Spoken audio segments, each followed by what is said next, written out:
Hello world, this is Ina. Welcome to day 4 of the Idea Validation Challenge.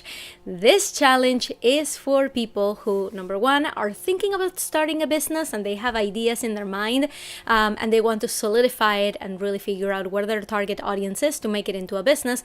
And it is also for people who have already started a business, but they might be having a little bit of trouble finding traffic, getting traction with their audience. So for both of those audiences, that's what we're here for. So today is day 4 of a 5-day challenge. So if you're listening to the podcast for the first time, I do encourage you to go back to episode 1 so you can listen to them in order. This is kind of a serial situation.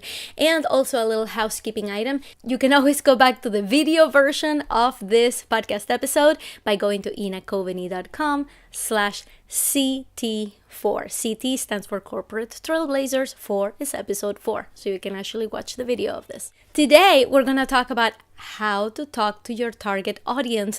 And this is the point of the challenge. This is where the transformation happens.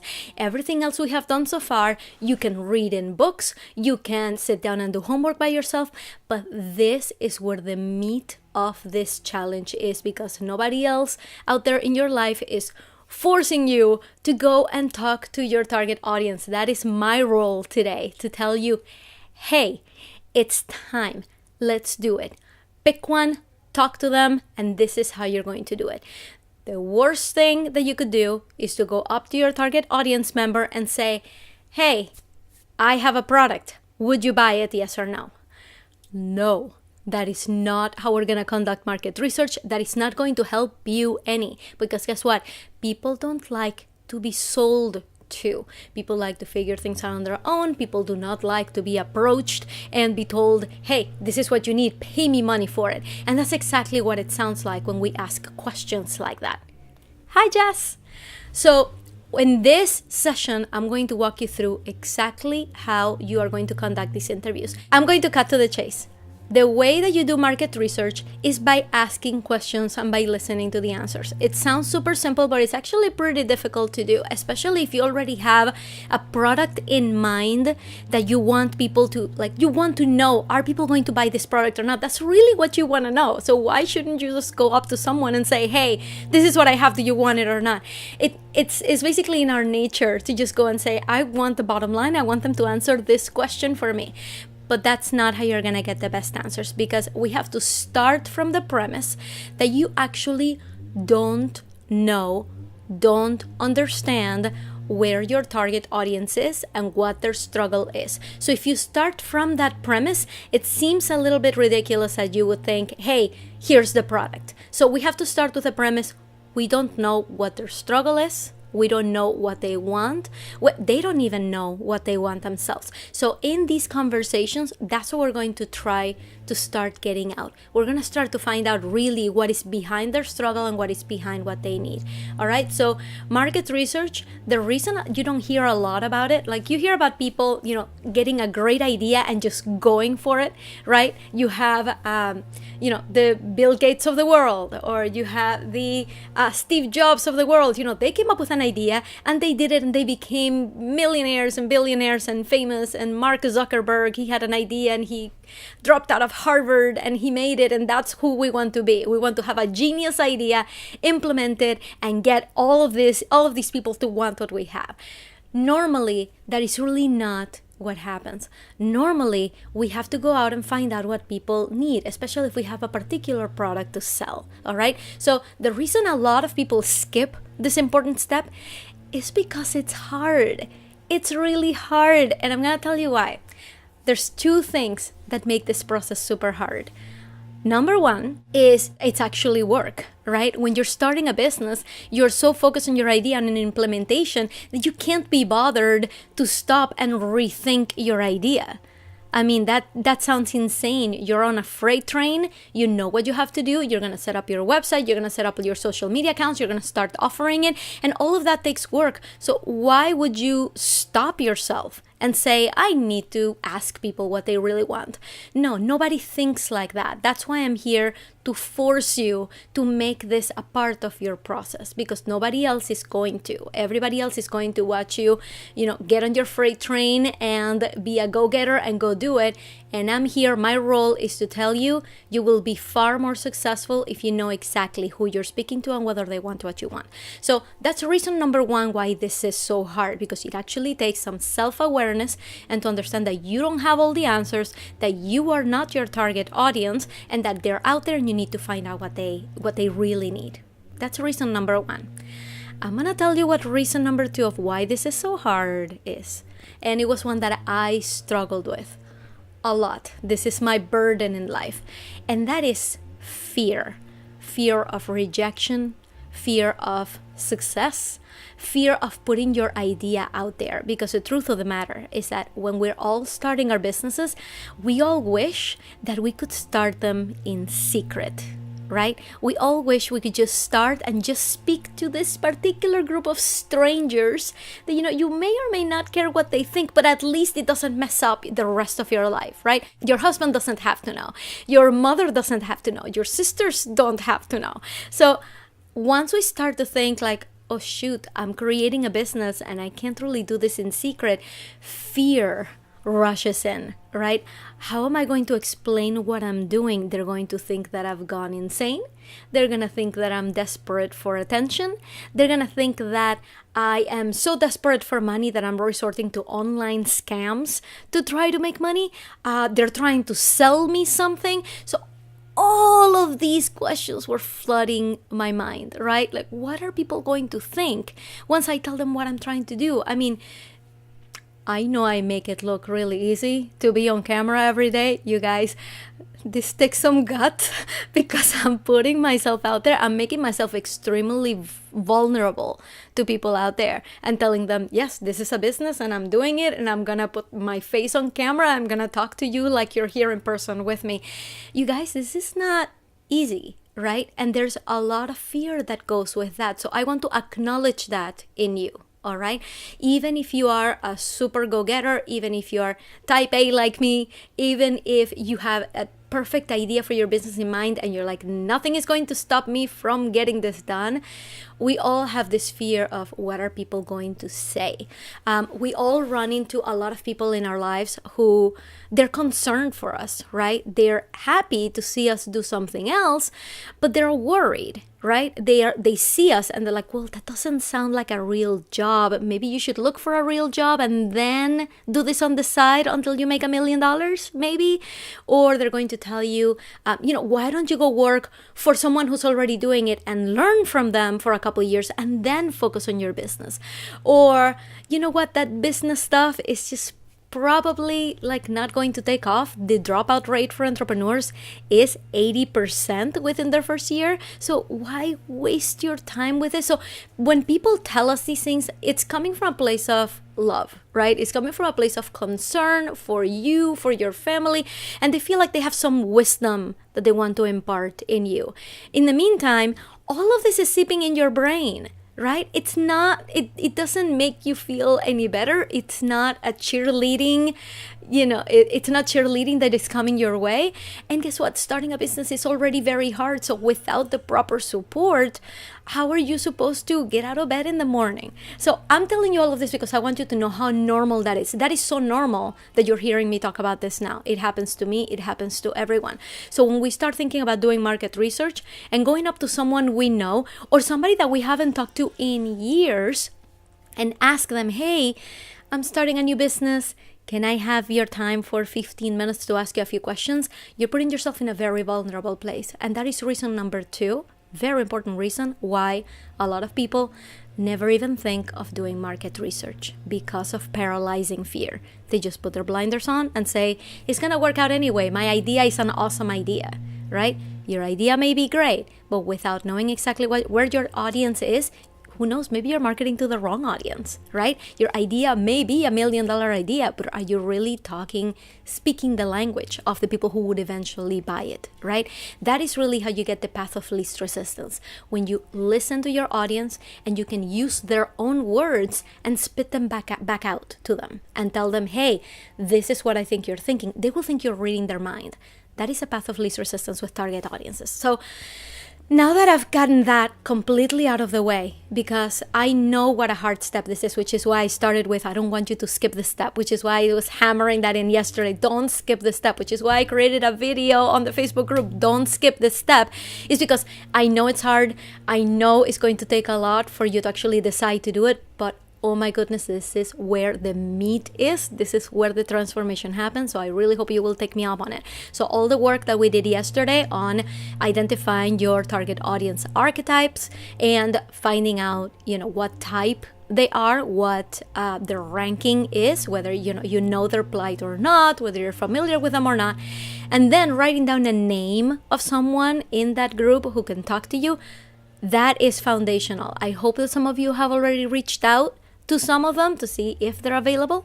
So what I want to get at next is, how are you going to talk to them? That's the beefy part of this episode. All right, let me just start with this premise before we even get to the assignment. The premise of the market research survey is you are asking people what they're struggling with. You're asking them about their life. You're asking them about their habits. You're asking them about, details of their day-to-day, just so that you understand where they are coming from and why they would need your service, right? But you know that in the back of your mind. You're never going to put that in front of them like that. You're just going to say, hey, I have a few questions. Why don't we start with who you are? Where are you in life? And I'm going to pick a couple of examples to kind of explain like how those questions would go. So we have a challenge member, Jess, and she wants to start a podcast to help women who are full-time workers, who also have children, navigate the whole world of working full-time and also being a mother. So the questions that you would be asking, because what you want to do is really narrow that down even further. Not every working mom has the same struggles. Not every working mom thinks the same way. So what you want to start finding out is, once you identify your group of full-time working mothers, you're going to start asking about their life, all right, and their experience. So you'll want to start with, tell me a little bit about what your work situation is. And guess what? When you ask people that, and they've already agreed to tell you about their life, all right? They're already there. So it shouldn't be too hard for them to open up. They already trust you. They know you. They will start opening up. You need to start listening for cues, all right? So if I were asked that question a year ago, somebody told me, hey, what is your work situation? I would tell you, hey, I love my job. I love what I do.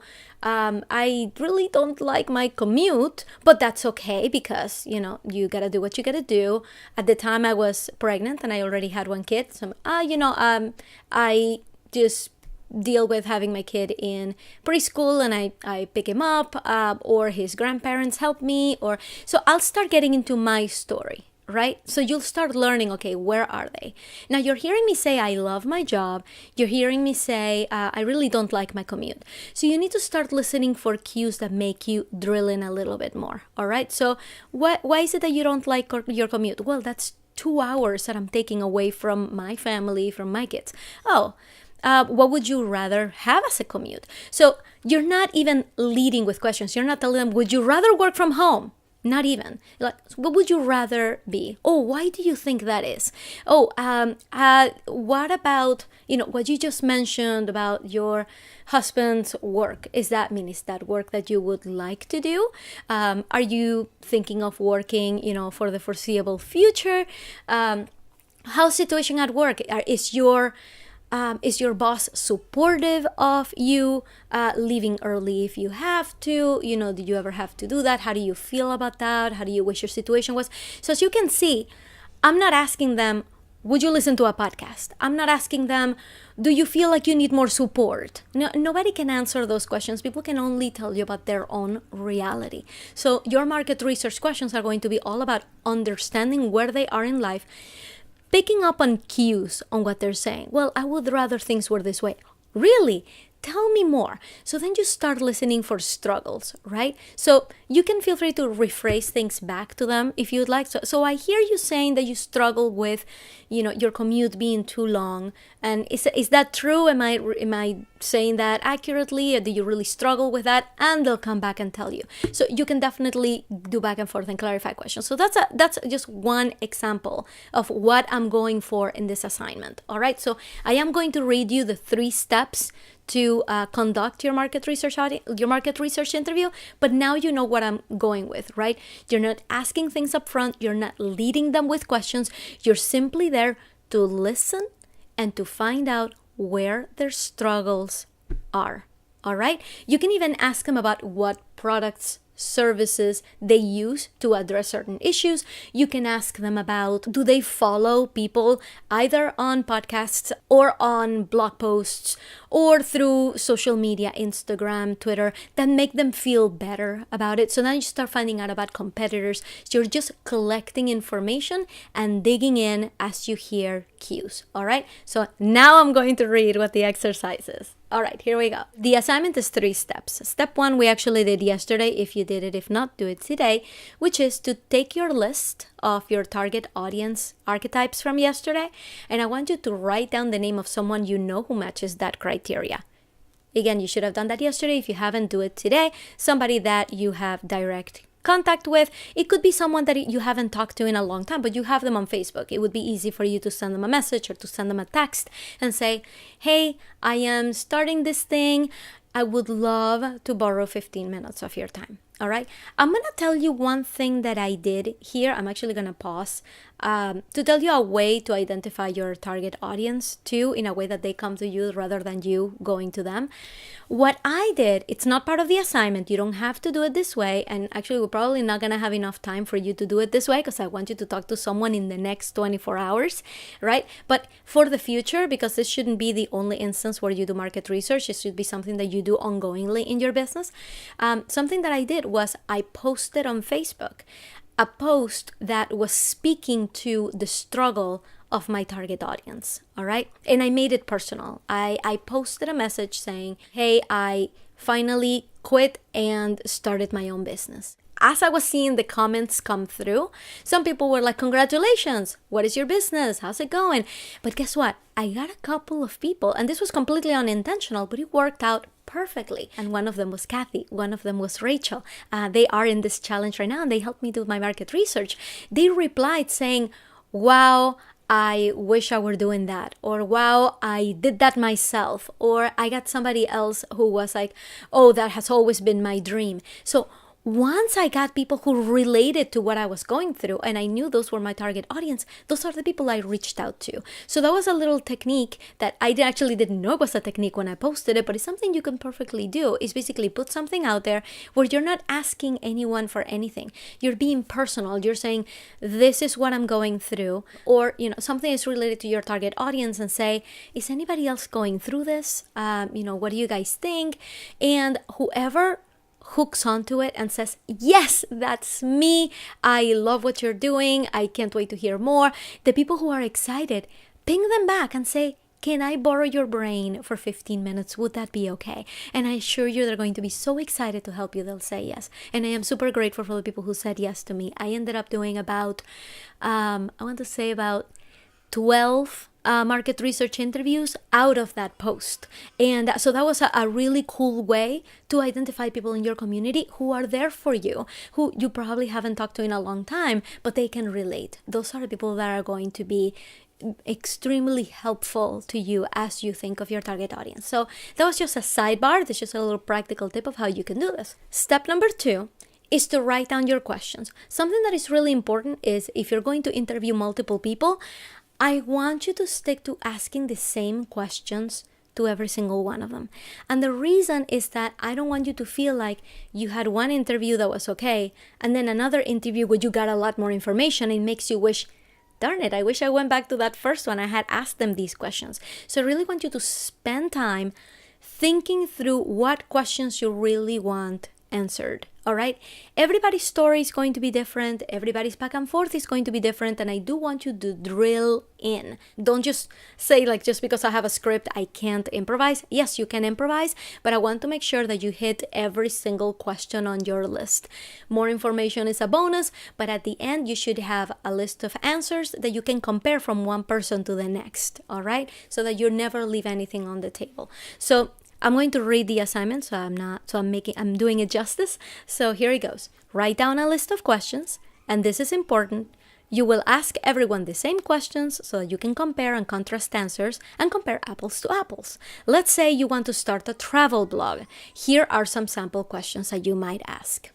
Number 1, have you been on a leisure trip lately? Number 2, how did you choose the destination? Number 3, did you Google the place before you booked it?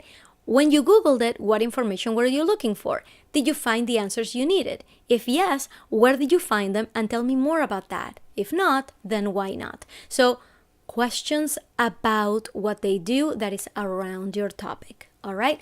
Notice that we're not asking, would you read my travel blog? We're trying to dive deep into their experience with your specific area and letting them tell us what was good and bad about it. Out of the struggle will come the light. Which problem are you going to solve for them? That's what it all should come down to. You have to identify a problem that you're going to solve for them. Now, here's another small sidebar.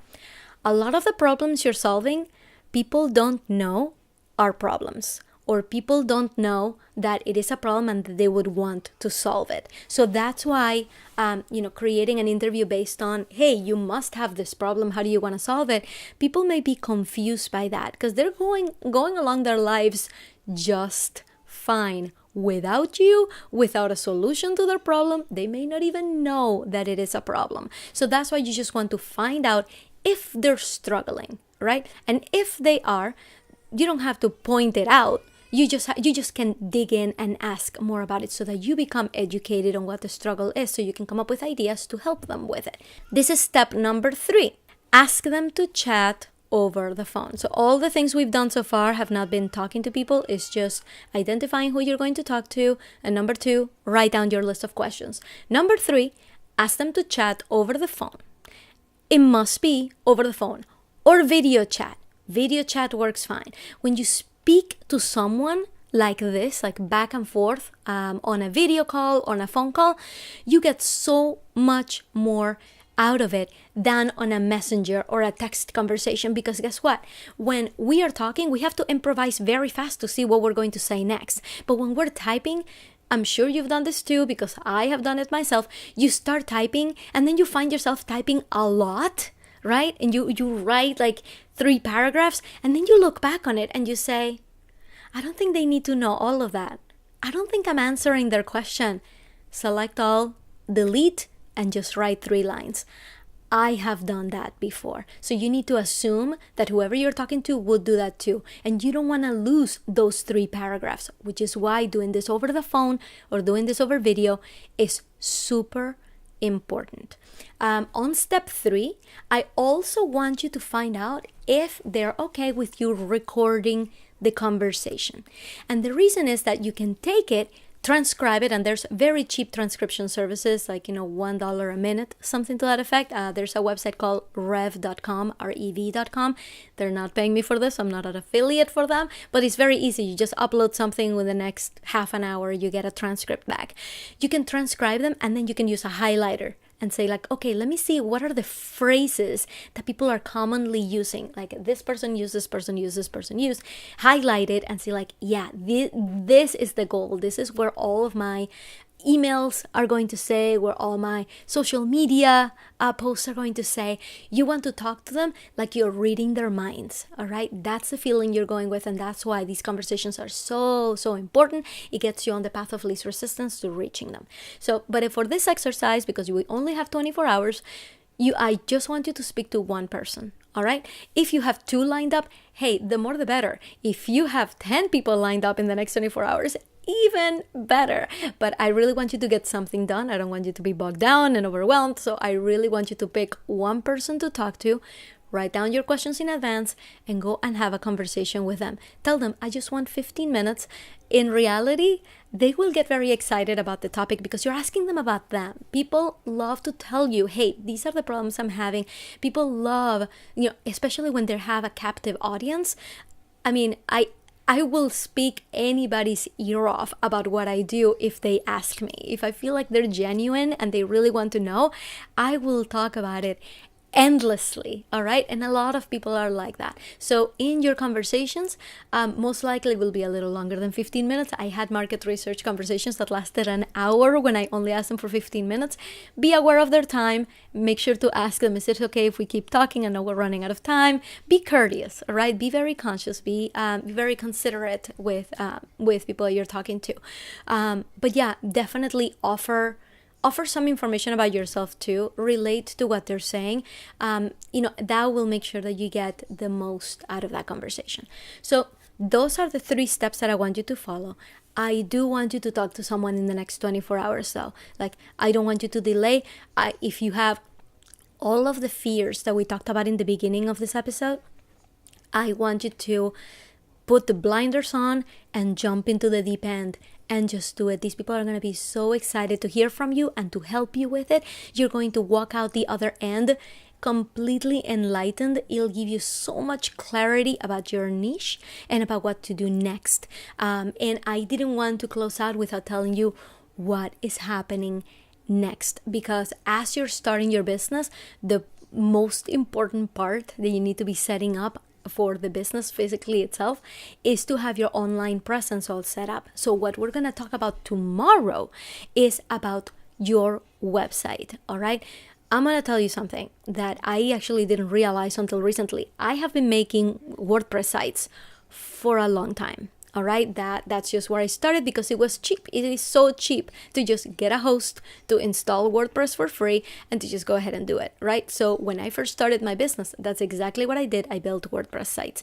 And that's something that I just learned recently that I didn't really realize was that if I have a professional looking presence out there with professional pictures, with my professional offerings, something that looks neat and crisp and is responsive, something that looks great on mobile, I can actually charge more for my services than if I had a website that was a little bit dinkier or a little bit more rundown or looked a little bit too DIY, or the fonts were just wrong or colors were just wrong. So if something looks like I built it in 5 minutes, when people look at your website, they're going to judge it immediately. When they have 2 competing services and they go to their website and one looks super fancy and the other one looks like it was done by an intern for 5 minutes, you immediately in your brain will think, well, I'm taking a risk here. If I go for the dinky website, I'm probably going to pay less, right?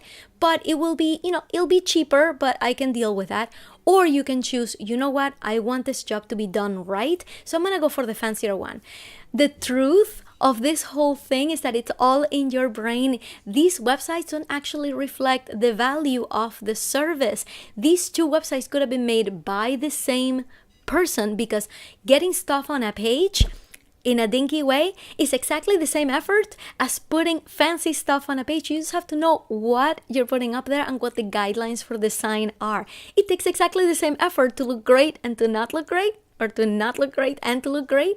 And I know how to do that. I know how to make something look fancy and high-end, and it's exactly the same effort. But you immediately are able to charge what you're worth when you have a professional looking site and presence out there. So tomorrow, that's what we're going to be going through. I'm going to tell you the winning traits, the 4 winning traits of a beautiful professional website that will help you charge what you are worth. All right, so I don't want you to miss it. And also, I do have an announcement tomorrow. My cart opens for a course that I'm giving, and I want to tell you all about it tomorrow. But that doesn't take away from the actual session where I'm going to teach you about the winning traits of a website. So I definitely want you there live. I don't want you to miss it. I can't wait to hear from you about your target audience research. I want to know about the transformation. I want you guys to go to the Facebook group and tell me. If you are listening to this on the podcast and you're not watching these videos live as they happen, you can go to my closed Facebook group, inacoveney.com/Facebook. And as you're going through this, I want you to still put your assignment answers there. Use the hashtag day4 and answer the questions in this assignment. It would be wonderful to hear from you and how these things went. All right. So why don't I wrap this up? Everyone who's in the challenge, you are going to get an email from me with the assignment and with the recap link, like right after this on the Facebook group, so you guys can go and check it out. So you will also get an email with the recap stuff. If you're listening on the podcast, you just do it in the other Facebook. That is basically all I had for you today. I can't wait to hear about your transformation. Come back and tell me. I am so excited for this next step, and I will see you tomorrow to talk about the website. Goodbye, world. I will see you next time.